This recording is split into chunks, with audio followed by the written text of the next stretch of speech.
जिथं आमचा नेताच नतमस्तक होऊन आला तिथे मी उभ्या उभ्या जाऊन आलो तर काय आभाळ कोसळलं, असं माजी खासदार हेमंत गोडसेंनी म्हटलं तर कुणाला आश्चर्य वाटण्याचं कारण नाही।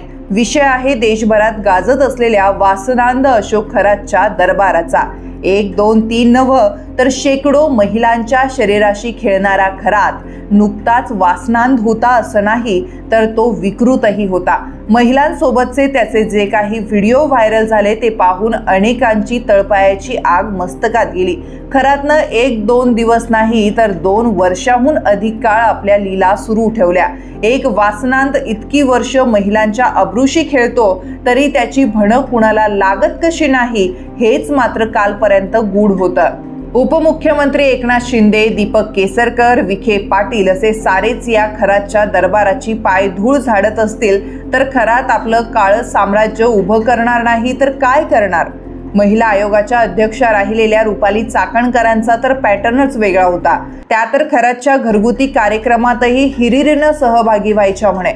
खरात गजाआड झाल्यावर त्याच्या दरबारात कोणकोणते राजकारणी नतमस्तक होऊन आले याची चर्चा सुरू झाली तेव्हा हेमंत आप्पाचंही नाव समोर आलं। भुजबळ काका पुतण्याला अस्मान दाखवत 2दा संसदेत पोहोचलेले आप्पाही या वासनांद खरातच्या दरबारात जाऊन त्याला आपला हात दाखवून आलेत। अर्थात ठाकरे सेनेच्या सुषमा अंधारे यांनीच नाशिकमध्ये येऊन पुराव्यासह गौप्यस्फोट केला। त्यामुळे आप्पा तुम्ही पण असं म्हणायची वेळ नाशिककरांवर आली आहे। पण आमचाच नेता जर खरातच्या दरबारात येऊन पूजा घालून येत असेल तर मी फक्त उभ्या उभ्या हात दाखवून आलो तर कुठं बिघडलं असं आप्पा म्हटले तर आश्चर्य वाटायला नको।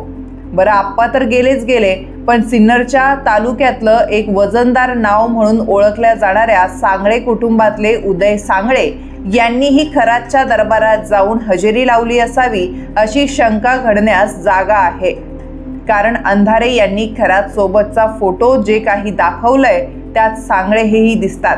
आमदारकीची स्वप्न पाहणाऱ्या सांगळेंच्या सौभाग्यवती जिल्हा परिषदेच्या अध्यक्ष राहून गेलेत तर गेल्या विधानसभा निवडणुकीत त्यांनी शरद पवार गटाकडून नशीबही आजमावून पाहिलं होतं। एकंदरीत खरातला काळं साम्राज्य उभं करण्यामागं त्यानं मिळवलेला राजाश्रय कारणीभूत आहे, हे वेगळं सांगायला नको।